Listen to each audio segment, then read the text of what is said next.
નમસ્કાર મિત્રો, સ્વાગત છે તમારું મારી યુટ્યુબ ચેનલ પિન્ટુ સરકારી અપડેટમાં। આજે આપણે વાત કરવાના છીએ ઇન્ડિયા પોસ્ટના ગ્રામીણ ડાક સેવક એટલે કે જીડીએસ ભરતીના પરિણામો વિશે। ગુજરાત સર્કલ માટે પહેલું મેરિટ લિસ્ટ બહાર પડી ગયું છે અને આ હજારો ઉમેદવારો માટે બહુ મોટા સમાચાર છે। તો ચાલો આ લિસ્ટનો અર્થ શું છે અને એમાંથી શું જાણવા જેવું છે એ બધું જરા ડિટેલમાં સમજીએ। તો ટપાલ વિભાગે જાન્યુઆરી 2023ની જે ભરતી પ્રક્રિયા હતી એના માટે શોર્ટલિસ્ટ થયેલા ઉમેદવારોનું પહેલું લિસ્ટ ઓફિશિયલી જાહેર કરી દીધું છે।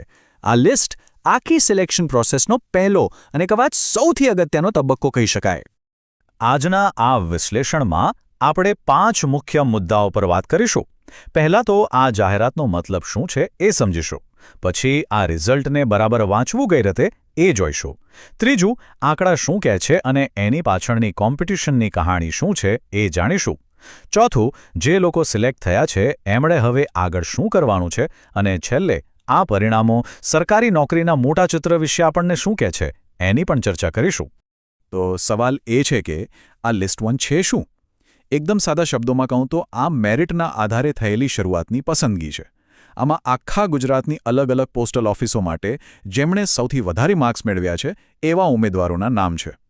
હા, એક વાત ખાસ યાદ રાખવા જેવી છે, આ લિસ્ટમાં નામ આવવું એ બહુ મોટી વાત છે, પણ આ ફાઇનલ અપોઇન્ટમેન્ટ નથી।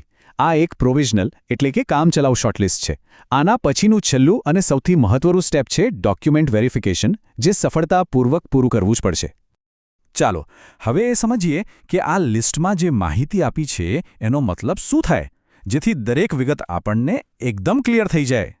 તો જુઓ, પરિણામની યાદી કંઈક આ ફોર્મેટમાં જોવા મળશે। ચાલો એક એક કોલમ સમજીએ। એમાં સિરિયલ નંબર, ડિવિઝન, ઓફિસ અને પોસ્ટનું નામ તો છે જ। એના પછી છે પોસ્ટ કોમ્યુનિટી, જે રિઝર્વેશન કેટેગરી બતાવે છે, અને છેલ્લે સૌથી અગત્યની વસ્તુ, ધોરણ 10માં મેળવેલા માર્ક્સની ટકાવારી। આમાં મુખ્યત્વે 3 પોસ્ટ છે। બીપીએમ એટલે કે બ્રાન્ચ પોસ્ટ માસ્ટર, જે ગ્રામીણ પોસ્ટ ઓફિસના હેડ હોય છે, એબીપીએમ એટલે આસિસ્ટન્ટ બ્રાન્ચ પોસ્ટ માસ્ટર, જે તેમની મદદ કરે છે, અને ડાક સેવક, જે મેલ ડિલિવરી અને બીજા પોસ્ટલ કામ સંભાળે છે।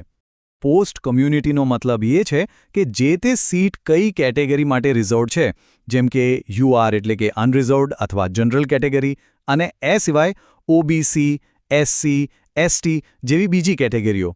આનાથી સિલેક્શન પ્રોસેસમાં બધાને યોગ્ય પ્રતિનિધિત્વ મળે એ નક્કી થાય છે। તો હવે લિસ્ટ કેવી રીતે વાંચવું એ તો આપણે સમજી ગયા। હવે ચાલો સીધા આંકડા ઉપર જઈએ, કારણ કે આ આંકડા જ છે જે આપણને કોમ્પિટિશનની અસલી કહાની કહેશે। એક વાત તો બિલકુલ સાફ છે, આ નોકરીઓ મેળવવી જરાય સહેલી ન હતી। જે કટ ઓફ માર્ક્સ છે એ જોતાં જ ખબર પડી જાય છે કે સ્પર્ધાનું લેવલ આપણી કલ્પના બહારનું હતું। જરા આ આંકડો જુઓ, પૂરેપૂરા 100%। હા, તમે બિલકુલ સાચું સાંભળ્યું। બારડોલી ડિવિઝનમાં બ્રાન્ચ પોસ્ટમાસ્ટરની પોસ્ટ માટે એક ઉમેદવારના 100% માર્ક્સ છે। આને કહેવાય સ્પર્ધાનું શિખર। અને એવું નથી કે 100%નો સ્કોર ક્યાંક એક જ જગ્યાએ હતો। અમદાવાદ શહેર જેવા મોટા સેન્ટરમાં પણ બીપીએમ પોસ્ટ માટેનું કટ ઓફ 99.8% જેટલું ઊંચું ગયું। આ બતાવે છે કે નોકરી માટે લગભગ પરફેક્ટ એકેડેમિક રેકોર્ડ હોવો જરૂરી હતો। આ જ ટ્રેન્ડ આપણને ગાંધીનગરમાં પણ જોવા મળ્યો, જ્યાં બીપીએમ પોસ્ટ માટે કટ ઓફ 99.6% રહ્યો। આ આંકડા આપણને સાફ સાફ બતાવે છે કે રાજ્યના જે મુખ્ય કેન્દ્રો છે ત્યાં કોમ્પિટિશન કેટલી ટફ હતી। અને જો આપણે આખા મેરિટ લિસ્ટ પર નજર કરીએ ને, તો 97% અને 98% જેવા ઊંચા સ્કોર્સ તો એકદમ સામાન્ય દેખાય છે। આ ખાલી અમુક ટોપના ઉદાહરણો નથી, પણ આખા ગુજરાતમાં આ જ હાલત છે। સ્પર્ધાનું લેવલ ખરેખર અસાધારણ છે।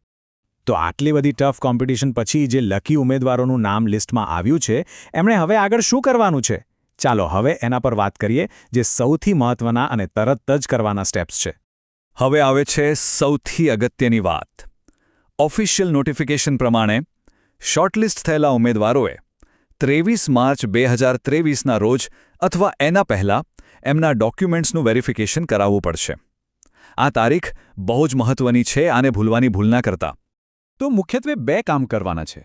પહેલું, જે ડિવિઝનમાં તમારું સિલેક્શન થયું છે એની ડિવિઝનલ ઓફિસમાં હાજર થવાનું છે, અને બીજું, તમારા બધા જ ઓરિજિનલ ડોક્યુમેન્ટ્સ અને એની સાથે સેલ્ફ અટેસ્ટેડ ફોટોકોપીના 2 આખા સેટ તૈયાર કરીને સાથે લઈ જવાના છે।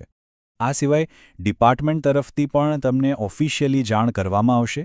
જે પણ ઉમેદવાર સિલેક્ટ થયા છે એમને એમના રજિસ્ટર્ડ મોબાઈલ નંબર પર SMS અથવા ઈમેલથી જાણ કરવામાં આવશે. એટલે એ પણ ચેક કરતા રહેવું ખૂબ જરૂરી છે.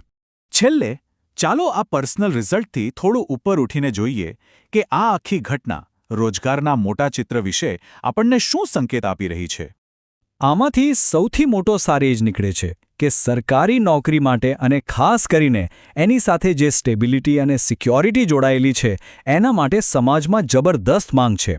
જ્યારે હજારો વિદ્યાર્થીઓ 95%થી વધારે માર્ક્સ સાથે અરજી કરે ત્યારે એ માત્ર કોમ્પિટિશન નહીં પણ દેશના જોબ માર્કેટની હકીકત બતાવે છે. આ પરિણામો આપણને એક બહુ મોટા સવાલ સાથે છોડી જાય છે. જ્યારે મેરિટ સ્કોર રેગ્યુલરલી 95%થી ઉપર જઈને 100% સુધી પહોંચી રહ્યા હોય ત્યારે ભારતમાં સરકારી નોકરી માટેની સ્પર્ધાનું ભવિષ્ય કેવું હશે? આ આંકડા ખાલી ભણતરની સિદ્ધિઓ નથી બતાવતા પણ રોજગાર બજારની વાસ્તવિકતા અને યુવાનોની આશાઓ વિશે પણ ઘણું બધું કહી જાય છે. મિત્રો, દરરોજની સરકારી અપડેટ સૌથી પહેલાં મેળવવા અમારું ટેલિગ્રામ ગ્રુપ જોઈન કરો. લિંક ડિસ્ક્રિપ્શનમાં છે, હમણાં જ જોઈન કરી લો. તો મિત્રો, આ હતી સંપૂર્ણ માહિતી. જો તમને આ માહિતી ઉપયોગી લાગી હોય તો વિડીયોને લાઇક કરો, મિત્રો સાથે શેર કરો અને ચેનલને સબસ્ક્રાઇબ કરવાનું ભૂલશો નહીં. મળીએ ફરી એક નવી સરકારી ભરતી સાથે. જય હિન્દ, જય ગુજરાત.